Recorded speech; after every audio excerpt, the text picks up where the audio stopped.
I wrote this song about an 11-year-old girl who wanted to be a rock star. But she also wanted a normal life, so she pretended to be somebody else, and that was great for a little while, but she's 17 now, and life is even more complicated, and she just doesn't want to pretend anymore. Miley Cyrus spent years trying to get away from Hannah Montana, and the more she tried, the worse it seemed to get. Every controversy, every headline, every attempt to show people that she wasn't that little Disney kid anymore all seemed to have the opposite effect, because no matter what Miley did, people kept seeing Hannah Montana. If I could walk out and I could sing like at the Grammys and I will always be bashed and I will always have like haters. The problem was that Miley didn't leave Hannah Montana on the set when filming was over. She had to keep being Hannah Montana in real life. She had to keep being Miley in real life too. I made this persona and this kind of alter ego of myself. And every time I went on stage, I kind of was re-triggered with that.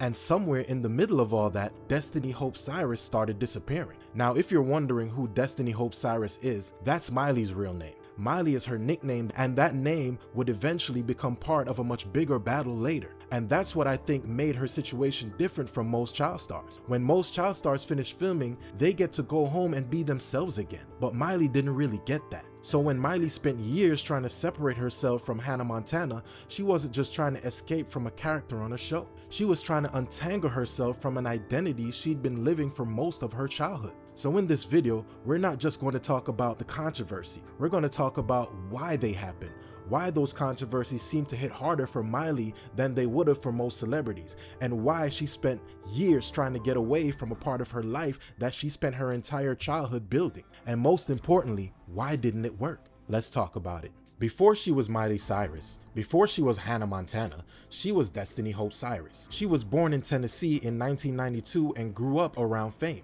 Her dad was Billy Ray Cyrus. He was a famous musician and actor, so being around TV shows, music, concerts, and crowds was normal from the very beginning. And unlike a lot of child stars, Miley wasn't pushed into entertainment. She wanted it, and she loved it. So when Disney started looking for the lead role in a new television show, Miley was ready. She originally went out for the role for the quirky best friend Lily Truscott, but after seeing her audition, the casting directors noticed her star power and asked her to read for the lead role, which was originally named Chloe Stewart. Sweater, but you gotta admit it looks way better on me than you, and That's in 2 months, Zoe. And if you think my sweater looks way better on you, why did you give it to me for Christmas? because you're always borrowing my clothes, and I feel bad because I never borrow yours because you have nothing I like. So I got this for you, so you have something I like and I can borrow and I'll make you feel better. The only problem was Disney didn't want her, at least not at first, because when she originally auditioned, she was around 11 years old, and even though she was perfect for the role, Disney thought she was too young. Most kids would have moved on, but Miley didn't. She kept sending audition tapes, wearing heels and makeup to make herself look older. She kept fighting for a role that wasn't even hers. And for nearly 2 years, Disney kept saying no. At one point, they even developed a version of the show with someone else. They shot a pilot and tested it with audiences, but it didn't connect the way Disney hoped. Meanwhile, Miley refused to let it go. So eventually, Disney brought her back one more time, one more audition, one more chance, and this time she got it. She landed the role of Hannah Montana, a teenage girl living a double life as a regular kid by day and a famous pop star by night.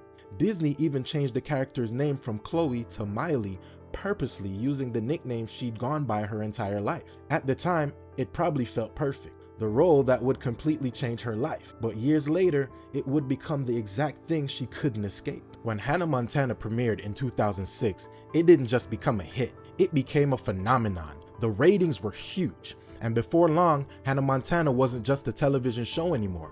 It was a machine that seemed to be everywhere. I was trying to get Hannah Montana concert tickets. And I thought it would be easy, but those Hannah Montana fans are rabid like dogs. Whoa, whoa, whoa, whoa, whoa, whoa, hey, whoa. Is this one of those Hannah Montana girls? Well, who in the world gives a little girl a medieval sword? Who does that? What is she? Giga, you don't know what these fans are like. Hand over those Hannah Montana tickets, you bitch! Whoa, whoa. And like I said earlier, Miley's job didn't end when filming stopped. She had to be Hannah Montana on television, then she had to be Hannah Montana on tour, then she had to be Hannah Montana on albums, and somehow at the exact same time she also had to be Miley. The best example of that is probably the Best of Both Worlds era. On one side there were Hannah Montana albums, on the other side there were Miley Cyrus albums, and that's pretty much what I mean. It's like she was living a double life on the show but also in real life. You know, the concept of the show is that when I would alter my image and I would put on a wig and I would, you know, put on sparkly things, that I held a new value, that I was valuable. It did translate into my real life. It's like, it's beyond method because I was growing up as her, she was me. Like, there was no divide between us. That's who I was. And as Hannah Montana got bigger, so did the demands. Miley's schedule became almost impossible to keep up with. Years later, she would look back at one of those schedules from when she was around 12 years old, and even though she didn't mind at the time, later it became clear how insane that schedule was for a child. I'm talking constant flights, meet and greets, concerts, studio sessions. I'm probably like 12 or 13, Friday, January 5th, 5:30 a.m., hair and makeup in my hotel. 7 a.m. we get picked up. 7:15, I'm on the news. 7:45, I have another live interview. 8:15, another interview. 8:45, another interview. Then at 6:15, we have another interview. And somewhere in the middle of all that, she only had about 20 minutes each day for a quick lunch and a nap. And that goes to show you that success came with a cost she didn't fully understand back then. While Hannah was turning Miley into one of the most recognizable faces in the world, she wasn't being paid like it. Years later, Miley revealed that she was one of the lowest paid people on the cast. But at the time, she didn't care. She was just excited to be on Disney Channel. Disney wasn't just using Hannah Montana, they were using Miley too. Not Miley Cyrus, the global superstar, but Miley, the nickname she had long before the show ever existed. Miley's family started worrying about who actually owned the name. That's when Tish Cyrus, Miley's mom, brought in lawyers. And what started as a TV show eventually became a fight over identity, a fight over ownership, a fight over Miley's future. Eventually, Destiny Hope Cyrus legally changed her name to Miley Ray Cyrus. Is it official? You changed your name from Destiny to Miley? Yep. All right. I'm stoked. Oh, yeah? Yeah. Good. The goal was simple. Disney should not own the name Miley. Miley should own the name Miley. And this is where it starts getting really ironic, because while Miley was fighting to keep ownership of the name, she was also starting to feel trapped by everything that name represented. There are a few subjects we're not going to get into tonight. I'm not going to do Hannah Montana, but I can give you an update on what she's been up to. She was murdered. By 2008, Miley had spent years living inside an identity that had completely taken over her life, and eventually the cracks started to show. The first major crack came at the time Miley was still one of Disney's biggest stars. Kids looked up to her and parents trusted her, so when the Vanity Fair released a photo featuring Miley, and one of those photos showed Miley wrapped in a bedsheet with her bare back exposed, a lot of people lost their minds. Parents accused the magazine of sexualizing a teenage Disney star. News outlets covered it non-stop. Fans and parents react after Miley Cyrus poses for a provocative photo shoot. Does that change your image of Hannah Montana? Yeah, well, I'm kind of shocked. I'm embarrassed for them, actually. I would have thought she wanted to be a better role model. Makes her look like a, you know, scum. Makes her look like a little. They made her look like little. They made her look like she was something that she's not. Disney quickly distanced itself from the photos. The backlash became so intense that Miley eventually released a public apology. Miley wants the millions who idolize and adore her to know she is sorry, saying, quote, "I never intended for any of this to happen, and I apologize to my fans who I care so deeply about." And if people thought the Vanity Fair photos were controversial, things only got worse from there, because around the same time, another controversy hit. Private photos of Miley were leaked online. Ken Baker investigates this young computer whiz who allegedly he stole personal photos from Miley Cyrus. The photos spread quickly across blogs, gossip websites, and entertainment news outlets. And once again, people started questioning her image. And the more she tried to grow up, the more backlash seemed to follow. And I think a lot of the backlash was because people were starting to realize that Miley Cyrus and Hannah Montana were not the same person, and that made them uncomfortable. Then came 2009. During the Teen Choice Awards, Miley performed on stage and at one point danced around a pole attached to an ice cream cart. Once again, the reaction was immediate. Critics accused her of being too provocative. Parents questioned whether she was setting a bad example for younger fans. And once again, the conversation wasn't really about what happened on stage. It was about who did it. The big OMG moments from the Teen Choice Awards.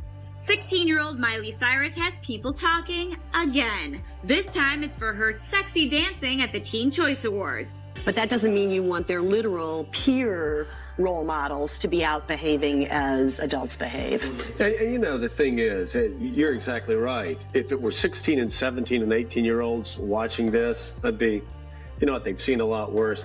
The thing is, it's 10 and 11 and 12-year-old girls who are trying, and your daughters who are... She actually performed with a stripper pole. And pretty sure she's only 16, so... Yeah, I thought that was a little different. That was a little racy, huh? Yeah. She's always getting herself in trouble. People weren't judging some random pop star, they were judging Hannah Montana. And every time Miley tried to move a little further away from that image, people seemed to pull her right back into it. Then things escalated even further. In 2010, a video surfaced online showing Miley smoking salvia, a legal psychedelic substance at the time. The footage spread everywhere, and once again people attacked her.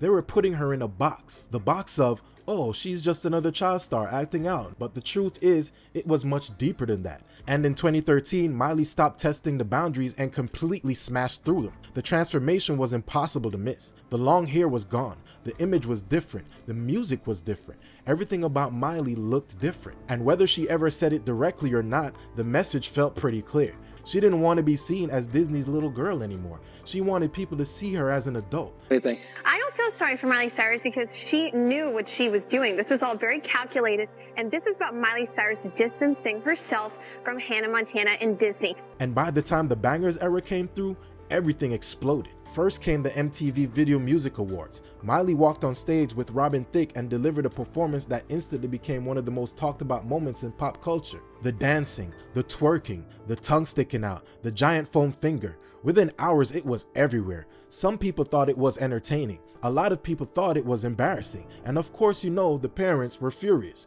Critics tore it apart. I mean, the internet couldn't stop talking about it. Miley Cyrus was once idolized by millions of kids all across the country. Now she's become one of the most polarizing public figures in the country, especially after her outrageous and kind of downright raunchy performance at last night's MTV Video Music Awards. Miley Cyrus left a lot of people shocked and awed after her sexually explicit romp on stage at the VMA Awards. But here's what makes the moment important. If some brand new pop star had walked on that stage and done the exact same thing, people probably would have talked about it for a few days and moved on. But this wasn't some brand new pop star. This was Miley Cyrus. For a lot of people, this was still Hannah Montana. I've seen this play out so many times. How many times have we seen this play out in pop music? You know now. You know what's happened. Madonna's done it. Britney's done it. Every VMA performance, anyone that performs, that's what you're looking for. You're wanting to make history. Me and Robin the whole time said, you know we're about to make history right now. What's amazing is I think now we're 3 days later and people are still talking about it. They're overthinking it. You're thinking about it more than I thought about it when I did it. Like, I didn't even think about it because that's just me. That's why the reaction was so much bigger. People weren't just reacting to the performance. They were reacting to the destruction of an image that they had spent years associating with her. Now, I know a lot of you saw me perform recently at the VMAs, and in case anybody missed it, here was one of the more low-key moments. I got a lot of letters from angry mothers, turned on fathers, and this is true. I actually got a complaint from the inventor of the giant foam finger. Next came Wrecking Ball. The song became a massive hit, but it wasn't just the song people talked about. It was the music video. Miley appeared naked while swinging on a wrecking ball. The video sparked another wave of controversy, another wave of headlines, another wave of criticism. Miley was about to realize something important. The controversies, the drugs, the alcohol, and the image changes didn't work. So she started making changes. She made the decision to get sober. And little by little, the version of Miley that emerged looked very different from the one people had spent years arguing about online. By 2023, songs like Flowers would introduce Miley to an entirely new generation of fans. The song became a massive success, and it dominated the charts. It eventually helped earn Miley her first Grammy. For the first time, the conversation wasn't about how she ruined her image. Now the conversation was finally about her music, about her talent, about her as an artist. Miley finally figured out something that had been chasing her for years. She was never going to escape Hannah Montana because it was a part of her story. And once she stopped trying to fight that, everything changed. And all I gotta say is, good for her. Good for her. So if you guys made it to the end, I really do appreciate it. And if you like this video, you might also like my Amanda Bynes video, where I go into detail about how she went from Nickelodeon's sweetheart to being put on multiple psychiatric holds. And as you know, if you want to support the channel, hit that like, hit that subscribe, and I'll see you in the next video. Peace.